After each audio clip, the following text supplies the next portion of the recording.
गजाननं भूतगणादिसेवितं कपितजम्बो फलचारुभक्षणम् उमासुतं शोकविनाशकारिकं नमामि विघ्नेश्वरपादपङ्कजम्। सर्वमङ्गलमाङ्गल्ये शिवे सर्वार्थसाधिके शरणे त्र्यम्बके गौरी नारायणी नमोऽस्तुते। शान्ताकारं भुजगशयनं पद्मनाभं सुरेशं विश्वाधारं गगनसदृशं मेघवर्णं शुभांगं लक्ष्मीकान्तं कमलनयनं योगिभिर्दानगम्यं वन्दे विष्णुभवहरं सर्वलोकैकनाथम्। आओ मनमोहना आओ नंद नंदना, आओ मनमोहना आओ नंद नंदना, गोपियों के प्राण धन राधा जी के रमणा, गोपियों के प्राण धन राधा जी के रमणा। आओ मनमोहना आओ नंद नंदना, आओ मनमोहना आओ नंद नंदना, गोपियों के प्राण धन राधा जी के रमणा, गोपियों के प्राण धन राधा जी के रमणा। बोलिए विष्णु भगवान की जय, तुलसी मैया की जय, शालिग्राम भगवान की जय। कार्तिक मास 30वां अध्याय। बड़े मनोयोग पूर्वक नारद जी से ये कथाएं महाराज पृथु सुन रहे थे। नवमी की कथा सुनने के बाद महाराज पृथु ने नारद जी से कहा, हे देवर्षि, विषम पंचक व्रत जो कि भगवान को अत्यंत प्रिय है, किस कारण प्रसिद्ध हुआ, मेरी यह जानने की प्रबल इच्छा है। नारद जी ने कहा, हे राजन, यह व्रत अनादिकाल से था, परंतु बीच में लुप्त हो गया था। दोबारा यह अब और कैसे प्रारंभ हुआ, इसकी कथा सुनो। इस युग में भगवान श्री कृष्ण ने विषम पितामह को यह व्रत बताया था और उन्होंने ही सर्वप्रथम इसे किया था। इसी कारण यह व्रत विषम पंचक के नाम से प्रसिद्ध है। हे राजा पृथु, महाभारत युद्ध से पहले पांडवों की ओर से जब भगवान श्री कृष्ण कौरवों को समझाने के लिए गए, तब सर्वप्रथम वह विदुर जी के पास पहुँचे। विदुर जी ने उनका अत्यंत आदर सत्कार किया। उसके पश्चात श्री कृष्ण जी विषम जी के पास गए। वहां जाकर कुशल क्षेम के बाद श्री कृष्ण जी ने अपने आने का संपूर्ण वृत्तांत विषम जी को बताया। तब विषम जी कहने लगे, भगवान, तीनों लोकों के स्वामी होते हुए भी आप केवल पांडवों की ओर से ही दूत बनकर क्यों आए हैं तथा पांडवों के प्रति आपका इतना प्रेम होने का क्या कारण है? तीनों लोग आपके वश में हैं, तब पांडवों ने ऐसा कौन सा व्रत, तप, दान, पुण्य या यज्ञ किया है, अथवा उनके पास ऐसा क्या वशीकरण है जिसके कारण आप उनके वश में हो गए हैं? भगवान श्री कृष्ण जी ने मुस्कुराकर उत्तर दिया, हे गंगा पुत्र, यद्यपि यह रहस्य अत्यंत गुप्त है, तथापि मैं उसे तुमसे कहता हूँ। पूर्व जन्म में उन पांचों भाइयों ने एक ऐसा व्रत किया था जो मुझको अत्यंत प्रिय है, इसी कारण मैं उनके वशीभूत हूँ। अब तुम उस व्रत का वृत्तांत सुनो। अत्यंत प्राचीन काल में उज्जैन नामक नगरी में कवि, शुचि, दृढ़, दंत तथा हंस नामक 5 ब्राह्मण रहते थे। वे सभी वेदों के ज्ञाता, युवा, रूपवान तथा गंधर्व विद्या में अत्यंत निपुण थे। वे सभी दिशाओं में भ्रमण करके अपनी गान विद्या द्वारा पर्याप्त धन प्राप्त किया करते थे। एक बार वे मथुरा नगरी में सुवीर नामक राजा के दरबार में पहुँचे। संगीत कला में निपुण होने के कारण उन्होंने राजसभा में उसका प्रदर्शन करने की इच्छा प्रकट की। वे 4 दिन उपवास तथा परम पवित्र यमुना जी में स्नान करते रहे। फिर उन्होंने किसी से राजा का संपूर्ण वृत्तांत पूछा। उसने बताया कि राजा की कादम्बरी नामक अत्यंत सुंदर भोग पत्नी है। वह संगीत विद्या में निपुण, मधुर कंठी, नृत्य में अत्यंत प्रवीण, रूप लावण्य तथा यौवन में अद्वितीय है। वह प्रतिदिन राजा के सम्मुख एकांत में नृत्य तथा गायन करती है।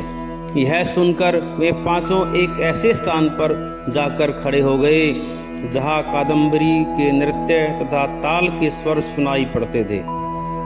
उसके बाद राजा के पास आने जाने वालों से कहने लगे, बड़े दुख की बात है कि आपके राजा के पास नृत्य कला जानने वाला कोई नहीं है। वीणा में तार बराबर नहीं है, 2 तार ढीले हैं तथा बाजे की धुन के अनुसार नृत्य भी शुद्ध नहीं है। यह बात किसी ने राजा से जाकर कह दी। राजा ने जहाँ कादम्बरी का नृत्य हो रहा था वहाँ उन पांचों भाइयों को बुलाया। वहाँ पहुंचकर उन्होंने राजा को आशीर्वाद दिया और राजा के निकट बैठ गई।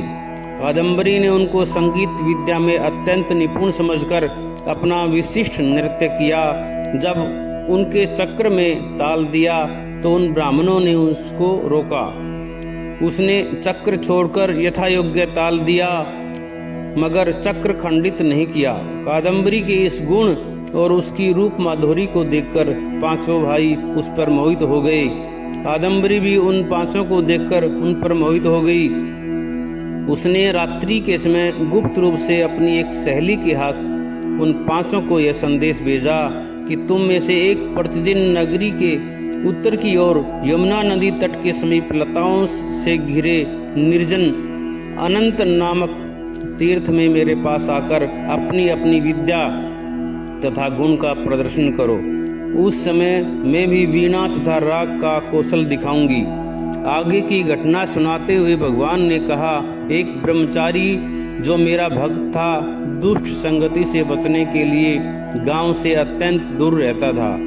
उन दिनों वह विषम पंचक व्रत करके देवालय में मेरा पूजन किया करता था। कार्तिक शुक्ला एकादशी के दिन उन संगीतज्ञ ब्राह्मणों में से कवि नाम का बड़ा भाई भी उस देवालय में आया। कादम्बरी भी वहां पर पहुंच गई। वहां मेरे भक्त ने जिस प्रकार पूजन किया, कवि नामक ब्राह्मण ने भी वैसा ही किया। उसके बाद वीणा लेकर गायन प्रारंभ कर दिया। मेरा भक्त क्योंकि अपने मन पर विजय प्राप्त कर चुका था, इस कारण गायन सुनकर उसे क्रोध नहीं आया। कादम्बरी और कवि समस्त रात्रि गायन और नृत्य करते रहे। प्रातःकाल ब्रह्मचारी भक्त को गोबर का आचमन करते देख कवि ने भी वैसा ही किया। उसके बाद कादम्बरी अपने महल में चली गई। ब्रह्मचारी की संगति और रात्रि जागरण के कारण कवि के समस्त पाप दूर हो गए। अतः द्वादशी के दिन वह अपना समस्त द्रव्य दान करके विरक्त हो गया।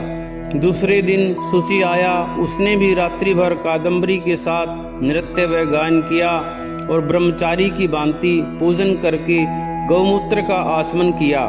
प्रातःकाल होते ही वह भी अपना संपूर्ण धन दान करके सन्यासी हो गया। उसने निश्चय किया कि जिस प्रकार कादम्बरी के नृत्य, गायन व रूप को देखकर ब्रह्मचारी का मन सलायमान नहीं हुआ, उसी प्रकार मुझे भी मन को वश में करना चाहिए। तीसरे दिन त्रयोदशी को दृढ़ नाम वाला भाई कादम्बरी से मिलने आया और समस्त रात्रि नृत्य व गायन करने के बाद ब्रह्मचारी ही की भांति उसने भी पूजा की और गोदुग्ध का आचमन किया। दोनों भाइयों के समान वह भी विरक्त होकर सन्यासी बन गया। अगले दिन अर्थात चतुर्दशी को मंदिर में चौथा भाई दंत आया और पूर्ववर्ती बंधुओं के समान कादम्बरी के साथ रात्रि भर नृत्य और गायन करके ब्रह्मचारी से बचे घी का पान करके मन शुद्ध हो जाने के कारण विरक्त हो गया। सबसे अंत में अर्थात पूर्णिमा को हंस नामक सबसे छोटे भाई ने आकर ब्रह्मचारी को प्रणाम किया और यमुना में स्नान करके आंवले के वृक्ष के नीचे श्राद्ध कर्म किया और बाद में अपने भाइयों के समान ही विरक्त हो गया। इस प्रकार पांचों भाइयों ने एक एक दिन यह व्रत किया। कथा समाप्त करते हुए भगवान कृष्ण ने कहा, हे विषम, कार्तिक मास में हमारा पूजन व दान पुण्य करने से करोड़ों यज्ञों के समान फल प्राप्त होता है। उधर राजा ने नित्य प्रति रात्रि में कादम्बरी के मंदिर में जाने का समाचार पाकर उसे महल में बंद कर दिया, जिससे वह मंदिर न जा सकी।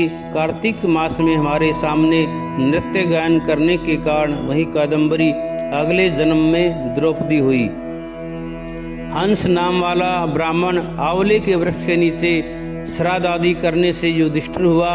एकादशी के जागरण के कारण कवि अर्जुन, सुशी, सहदेव, दंत, नकुल तथा दृढ़ नाम वाला ब्राह्मण पराक्रमी भीम हुआ। हे भीष्म जी, वस्तुतः पूर्व जन्मों में पांडवों द्वारा किए गए इस व्रत के कारण ही मैं उनके वशीभूत हूँ। बोलिए विष्णु भगवान की जय। इति 30वां अध्याय संपूर्णम। श्रीमन्नारायण नारायण नारायण भजमन नारायण नारायण नारायण लक्ष्मी नारायण नारायण नारायण श्रीमन्नारायण नारायण नारायण। बोलिए गोविंद भगवान की जय।